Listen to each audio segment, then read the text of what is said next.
नमस्कार नमस्कार नमस्कार। एक नए वीडियो में आपका स्वागत है। आज के वीडियो में आपसे पूछना चाहूँगा, क्या आपने सलाह ली किसी से? क्या आपने कभी किसी से सलाह ली है किसी भी चीज़ के बारे में? क्या वो या मतलब वो कोई एक्सपर्ट हो सकता है, वो आपके आसपास का इंसान हो सकता है। इस टॉपिक में मैंने पहले भी बात की है। तो ये जो सलाह का कल्चर है कि आपको कुछ नहीं आता तो आपने किसी से पूछ लिया, ये सोच के तो अच्छा लगता है ना कि हमको कुछ नहीं आता और कोई इंसान दिख रहा है जो क्लेम कर रहा है एटलीस्ट कि हाँ मुझे आता है टाइप्स, या फिर उसको देख के आपको लग रहा है कि हाँ इस इंसान को तो कुछ आता है, राइट? तो उस हिसाब से लोग सलाह तो ले लेते हैं, राइट? सलाह आप इधर उधर से किसी भी से भी लेते हो ना। तो जब आप ऐसा करते हो, जब भी आप किसी से सलाह लेकर, आप किसी से सलाह मशवरा कर कर कोई डिसीजन लेते हो, ठीक है, उसमें एक छोटी सी दिक्कत है, छोटी सी। वो क्या है, मैं बताता हूँ आपको। सबसे बड़ी तो ये है कि उसको हो सकता है वो आता ही ना हो चीज़, वो बस क्योंकि आपने पूछ लिया इसलिए जवाब दे रहा है। ये बहुत होता है।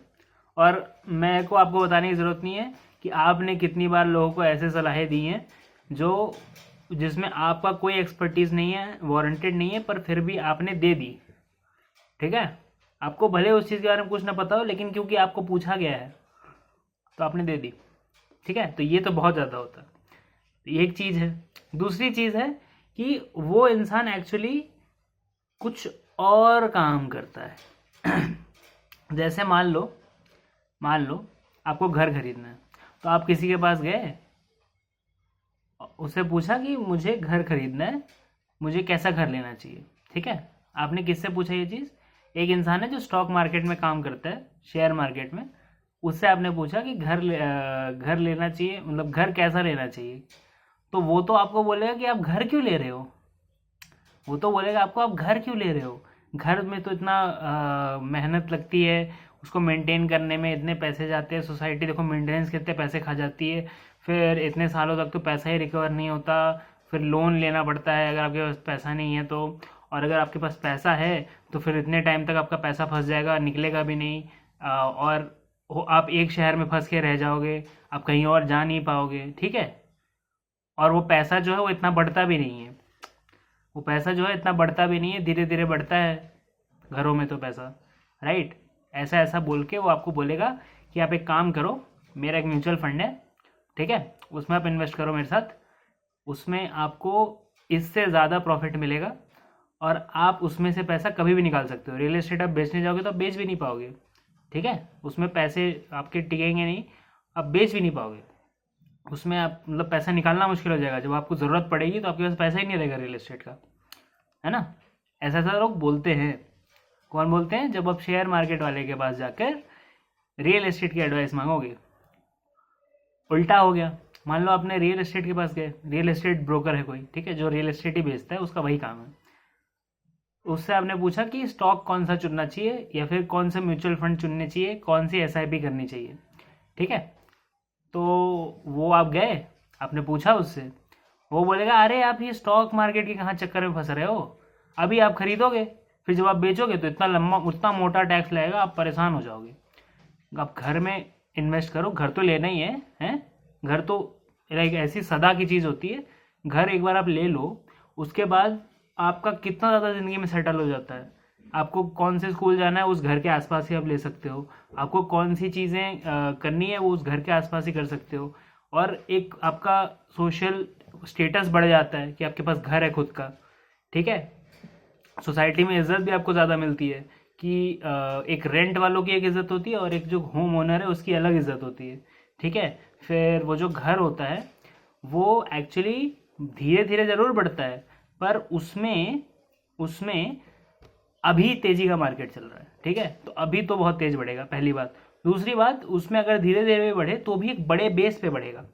आप सोचो ना कि आपने घर अगर खरीदना है तो 50 लाख से कम का तो घर आएगा नहीं आपका, है ना? जितना भी आएगा, छोटा से छोटा घर भी 50 लाख का आएगा आपका। तो 50 लाख से कम अगर आपका घर ही नहीं आएगा, है ना, और उसमें आप ऐसा कर रहे हो कि बार बार पैसा आपको डालना नहीं है, उसमें आप उसको रेंट पे अगर चढ़ा दे रहे हो तो वो घर तो आपको फ्री में मिल जाएगा, क्योंकि जो रेंट पे रह रहा है वो पैसा चुका रहा है आपके घर का, तो आप तो फ्री हो गए। एक पर्टिकुलर पैसा आपने दे दिया, उसके बाद आप फ्री हो गए, और वो घर आपका बनता रहेगा अपने आप ही, है ना। और ओवर टाइम फिर आपको वो घर फ्री में मिल जाएगा। एक ये चीज़ हो गई। दूसरी चीज़ ये हो गई कि वो जो घर है आप ही के तो हाथ में काम आएगा, हैं। फ्यूचर में आपको कोई भी ज़रूरत पड़े उस एरिया के आसपास की, और आपको कहीं रहना हो, तो आपको होटलों के खर्चा नहीं होगा, आपको जैसे कहीं बेड वेड का होता है वो सब खर्चा नहीं होगा, बहुत सारी चीज़ें आपकी बच जाएंगी अगर आपका घर हो उस जगह पे। यूजुअली लोग शहरों में ही घर लेते हैं, राइट, जहाँ पे सारे इंफ्रास्ट्रक्चर वो सब बन चुका है, तो वैसी जगहों पे ही आप लोगे, राइट। और उस हिसाब से वो घर आपका एकदम सही रहेगा।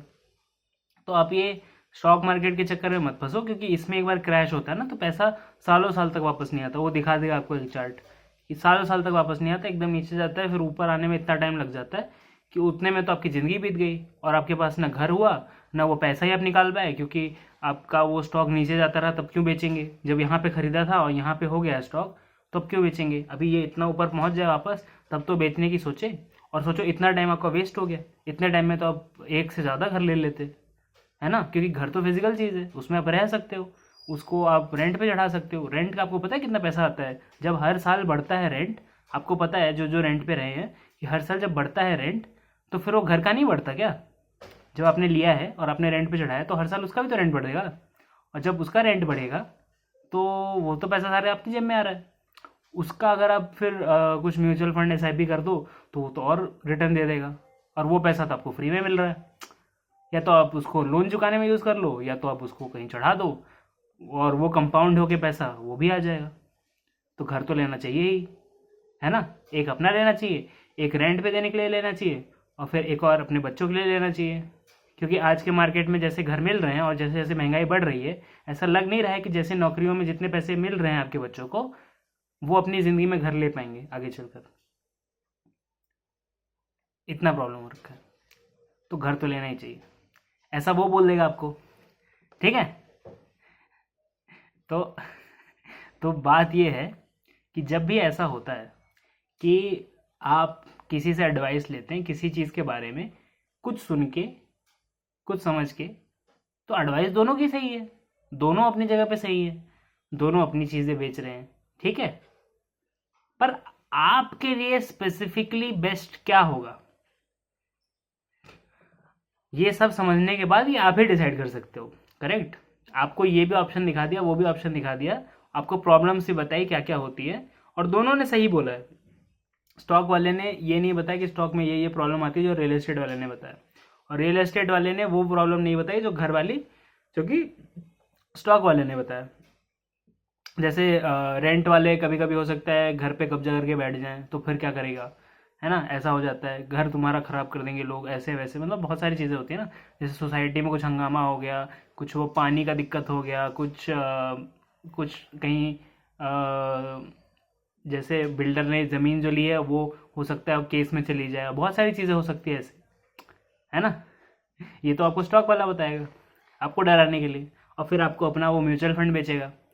और रियल एस्टेट वाला आपको स्टॉक के वो गिनाएगा कि उसमें देखो, उसमें तो आपको पता भी नहीं है कि कौन से स्टॉक में इन्वेस्ट कर रहे हो सकता है आपने जिस स्टॉक में इन्वेस्ट किया हो वो नहीं बढ़ा, लेकिन बाकी किसी और का बढ़ गया, फिर आप उस पर जाओगे इसको बेच के, फिर वो बढ़ चुका है तो वो अब नीचे गिरेगा, है ना। और ना आपको इसका फ़ायदा मिला, और ये बाद में बढ़ने लगा जो आपने बेचा था। तो इसमें तो आपको पता ही नहीं कि टाइमिंग का क्या है, कौन सी चीज़ कब खरीदनी चाहिए, बड़ी दिक्कत है। और घर तो क्या है, सिर्फ बढ़ते रहते हैं, धीरे धीरे धीरे धीरे बढ़ते हैं, लेकिन स्थायी बढ़ते हैं। ऐसा नहीं होता कि घर ऐसे बढ़ा और फिर एकदम ही गिर गया, ऐसा नहीं होता है नॉर्मली मार्केट में। अगर गिरेगा भी तो ऐसे बढ़ते बढ़ते एक टाइम पे ऐसे आएगा कि बहुत बढ़ गया और फिर वो थोड़ा सा गिरेगा, लेकिन ये जो यहाँ से चालू किया था उतना नहीं गिरेगा कभी। घर का एक वो रहता है, क्योंकि हमेशा ही डिमांड रहेगी घर की, और महंगाई तो बढ़ती रहती है, तो घर भी बढ़ते रहेंगे उस हिसाब से, क्योंकि सीमेंट गिट्टी वो सब जो उसमें लगता है घर में बनाने के लिए, फिर लेबर, सबसे बड़ा तो लेबर होता है घर का कॉस्ट, कि वो बनाएगा कौन घर को, मजदूर चाहिए ना उसके लिए। तो मजदूर तो धीरे धीरे, जब महंगाई बढ़ रही है तो वो भी तो ज़्यादा पैसे मांगेंगे, है ना। तो फिर जब ऐसा होगा तो फिर आपको और ज़्यादा पैसे देने पड़ेंगे उसी घर के, वही उतना ही घर बने तो भी, इसलिए अभी ले लो, है ना। ऐसे ऐसे मतलब ये दोनों का सिनेरियो हो सकता है, राइट। मैंने आपको ये सब क्यों बताया, ये सब बताने का मेरा यही तात्पर्य है कि ये दोनों सही है एक इंसान के लिए, पर वो इंसान आप हैं कि नहीं ये कैसे आप जज करोगे। इसलिए बहुत ज़रूरी है कि आप इन टॉपिक्स में, जो कि लाइफ चेंजिंग टॉपिक्स हैं, घर लेना कोई छोटी चीज़ नहीं है। ज़िंदगी में सबसे बड़ा खर्चा जो आप करते हो ज़िंदगी में वो घर ही है। उसके लिए आपके पास इतना तो इन्फॉर्मेशन होना चाहिए कि घर कैसा लेना चाहिए, राइट, ताकि आपको पूछना ना पड़े कि ये वाला घर अच्छा है कि नहीं, ये वाला एरिया अच्छा है कि नहीं। इतना रिसर्च तो आपको खुद से भी करना चाहिए, इतना आपको खुद से पता होना चाहिए। आपको अलग अलग कोर्सेज खरीदने चाहिए या फिर कुछ और, मतलब जैसे मतलब कोर्सेज तो मैंने एक एग्जांपल ले लिया क्योंकि मैंने वहाँ से सीखा, बट आप कहीं और से सीख सकते हो। आपकी मर्जी, आप जिसको ट्रस्ट करो, आप जिसको मानो, ठीक है, जिसको आप समझदार मानो या वैसे कुछ जो सिखा दे आपको। तो वो जो चीज़ है कि खुद कुछ सीख के, कि खुद को भी कुछ आता है जब उस एरिया में निकल रहे हैं, और उन लोगों के पास जाएं जो कि उस एरिया के एक्सपर्ट है, जिसमें आपको एक्चुअल में काम है। जैसे जिसको घर खरीदना था उसको घर वाले के पास जाना चाहिए था, और जिसको स्टॉक खरीदना था या म्यूचुअल फंड खरीदना था या एसआईपी करनी थी उसको उधर जाना चाहिए था। उसको भी पूछेगा वो जाके कि लमसम में इन्वेस्ट करना बेटर है, या फिर लमसम मतलब एक साथ सारा पैसा लगाना, या फिर एसआईपी यानी कि महीने महीने हर महीने इतना पैसा खर्च उसमें डाल रहे हैं। उन दोनों में से क्या बेटर है, कैसे टाइमिंग होती है स्टॉक मार्केट में, पता कैसे करना पड़ता है कि अभी क्या चल रहा है, अभी ये बढ़ेगा कि घटेगा, कि आगे चलकर अभी और मंदी का टाइम हो सकता है, या फिर जो भी है वो सब आपको पता होना चाहिए ना। अगर बहुत ज़्यादा अच्छे से भी नहीं पता तो भी इतना पता होना चाहिए कि आप सामने वाले को जज कर सको कि वो सही कर रहा है कि नहीं, ठीक है। जब भी आप सामने वाले को जज कर सकते हो कि वो सही आपको एडवाइस दे रहा है कि नहीं, उतना अगर आपके पास खुद में नॉलेज है तभी आपको सही एडवाइस मिलेगी। क्योंकि नहीं तो आप फिर ट्रस्ट पे जा रहे हो, और अगर आप ट्रस्ट पे जाओगे तो फिर आप वो एक्सपर्ट पे लटकोगे बाद में जब उसमें कुछ खराब होगा तो, ठीक है। और वो एक्सपर्ट तो भाग जाएगा, बोलेगा कोई बात नहीं, मैंने थोड़ी बोली थी ये वाली करने की, मैंने तो इतने सारे ऑप्शन दिए थे, तुमने ही चुना था, या कुछ भी ऐसे बोल देगा। जैसे आपने स्कूलों में नहीं सुना कि टीचर जब मार्क्स खराब आते हैं बच्चे के तो किसको बोलता है, खुद को बोलता है कि नहीं नहीं मैंने अच्छे से नहीं पढ़ा है, बोलता है कि तुम्हारा बच्चा ही खराब है, ये देखो ये इस बच्चे ने तो अच्छे मार्क्स लाए। अब उस बच्चे ने कहाँ से पढ़कर, किससे पढ़कर, हो सकता है खुद ही स्मार्ट हो या कुछ और हो, उस बच्चे ने मार्क्स ले आए और आपका बच्चा मार्क्स नहीं ला पाया क्योंकि टीचर ही खराब था, नालायक था। लेकिन आप उसको सामने आप कैसे बोल दो, आगे भी इसी टीचर को पढ़ाना है। बड़ी दिक्कत है, बड़ी दिक्कत है। अब उधर तो लोग पूछते नहीं है, मैं वही बोल रहा हूँ जैसे। तो आपको सवाल पूछने लायक होना चाहिए कि वो एक्सपर्ट एडवाइस किस चीज़ के बेसिस पे दे रहा है, क्या सोच के दे रहा है, ठीक है। और वो जो सोच के दे रहा है वो आपको समझा सके, ऐसा एक्सपर्ट होना चाहिए। क्योंकि एक्सपर्ट सिर्फ इस तरह नहीं होता कि उसने कुछ सोचा और आपके लिए डिसीजन ले लिया, वो तो सबसे खराब है, क्योंकि वो कल को भाग जाएगा, पैसे तो आपके लगे, कल को तो भाग जाएगा, पैसे तो आपके लगे। तो इसलिए जब भी आप कोई भी बड़ा डिसीजन लो तो उसके बारे में पता होना चाहिए।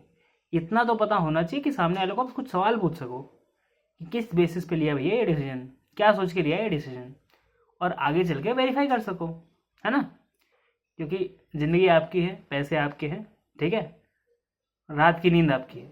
चैन आपको तभी मिलेगा जब आप भरोसे पे नहीं, थोड़ा खुद के कन्विक्शन पे चलें कि नहीं मुझे भी लगता है कि ये चीज़ें खराब हो सकती है, ठीक है। ये पता होने के बावजूद मैं इसमें करना चाहूँगा क्योंकि मुझे लगता है कि ये चीज़ें खराब या तो नहीं होंगी, और अगर होंगी भी तो मैं इसको संभाल लूँगा और मुझे पता है कैसे संभालना है, ठीक है। अगर ये कॉन्फिडेंस हो तो वो मतलब ये चीज़ अगर पता हो तो इंसान के अंदर खुद ही कॉन्फिडेंस आता है। फिर आपको भरोसा करने की ज़रूरत नहीं, क्योंकि भरोसा तो ऐसा हो गया जैसे प्लेन में बैठे हो आप, उस पर आप भरोसा करते हो कि हाँ सब कुछ सही है, पहुंचा देगा, ठीक है, वही भरोसा है, ठीक है। लेकिन वो प्लेन जो गिरती हैं उनमें भी तो वैसे ही अच्छे से ट्रेंड पायलट्स होते हैं, तो कुछ तो होता है ना उसमें भी। अब मैं आपको डरा नहीं रहा हूँ कि प्लेन में ट्रैवल ना करें, ठीक है, वो तो है ही अपना चीज़। और प्लेन तो वैसे भी ट्रेन कार ये सबसे सबसे ज़्यादा सेफ है, बहुत कम एक्सीडेंट्स होते हैं प्लेन में बाकी सबसे कंपेयर करें तो, ठीक है। वो बात अलग है कि उसमें एक्सीडेंट हो तो पक्का ही टिकट कट जाता है लोगों का, उसमें भी लोग बच जाते हैं, टूटे टूटे टायर वाली प्लेनें भी लैंड करा देते पायलट, या फिर पानी में लैंड करा देते। तो ऐसा नहीं कि सारी प्लेनें ख़राब ही हो जाती है, वो भी नहीं है। एनीवेज ज़्यादा डरिए मत, ज़्यादा टेंशन मत लीजिए, थोड़ा सीखने की कोशिश कीजिए। जो बड़े डिसीजन हैं एटलीस्ट उनके बारे में और ज़्यादा सीखिए। उनके बारे में स्पर ऑफ द मोमेंट में तो आप डिसीजन ले लेंगे, क्योंकि डिसीजन तो कभी लेना ही है, तो आप ले लेंगे, लेकिन उसको फिर संभालना कैसे है। पहली बात तो आपने अगर कुछ लिया ही नहीं तो हो सकता है आपके अंदर वो जिम्मेदारी ही ना आए कि आप उसके बारे में सीखें। तो ऐसा हो सकता है कि आप ऐसे इंसान हैं। तो फिर भी मेरे बोलने पर थोड़ा आप सीख के फिर भी कोशिश कीजिए कि उसके बारे में मैं सीखूं। अब फ्री में अगर आप सीखेंगे तो उसका आपको पता है कि एक बायस होगा, क्योंकि अगर आपको चीज़ कोई फ्री में मिल रही है तो उस चीज़ में हो सकता है आपको कुछ बेचा जा रहा है, राइट। और अगर आपको कुछ बेचा नहीं जा रहा है तो आपका इस्तेमाल किया जा रहा है, ठीक है। जैसे आप इस वीडियो पे आए हैं तो आपको मैं बोल रहा हूँ ना कि लाइक कीजिए, शेयर कीजिए, सब्सक्राइब कीजिए, इसमें मैं आपका इस्तेमाल कर रहा हूँ। फ्री का वीडियो है ये, है ना, आपने पैसे दिए नहीं है इस वीडियो का देखने के लिए पहले, राइट। तो फ्री का वीडियो है, लाइक कीजिए, शेयर कीजिए, सब्सक्राइब कीजिए। आगे मैं कुछ बोलना नहीं चाहूँगा, पर ये एडवाइस को अगर आप जज कर सके ना आपकी तरफ जो आ रही है तो हमेशा ही बेटर होता है। आप खुद नहीं कर सकते तो हो सकता है आपकी फैमिली का कोई और सीख ले और वो समझ पाए। ऐसा कुछ भी कर सकते हैं आप, ठीक है। हो सकता है आपके पास टाइम ना हो, आप तो इतने पैसे छाप रहे हो जो कि आपके पास सांस लेने का टाइम नहीं है, ऐसा भी हो सकता है। इसलिए हमेशा क्या बोलते थे, ट्रस्टेबल समझदार लोग होने चाहिए ज़िंदगी में, ठीक है। जो जज कर सके कि ये जो अनट्रस्टेबल समझदार इंसान है ये सही बोल भी रहा है कि नहीं, क्या बोलना चाह रहा है, और उसकी एडवाइस पे फिर क्या बोलते हैं उसका माने भी। अगर आप खुद नहीं हैं एक्सपर्ट तो अपने फैमिली के जिस एक्सपर्ट का आपने बोला है उसको आप माने भी फिर, करेक्ट। तो ये एक चीज़ हो गया मोटा मोटा। बाकी आपको जो करना है आप कीजिए। वीडियो को लाइक शेयर सब्सक्राइब तो मैंने बोल ही दिया। अगर आप कंसल्टेशन लेना चाहते हैं तो व्हाट्सएप कर सकते हैं। व्हाट्सएप के ग्रुप में ज्वाइन होना चाहते हैं तो उसका लिंक नीचे दिया हुआ है, डिस्क्रिप्शन में होगा, और हो सकता है बाद में मैं कमेंट भी कर दूँ, ठीक है। ये सारी चीज़ हो गई ख़त्म। तो अब मैं आपको मिलता हूँ अगले वीडियो में, तब तक के लिए बाय बाय, टाटा।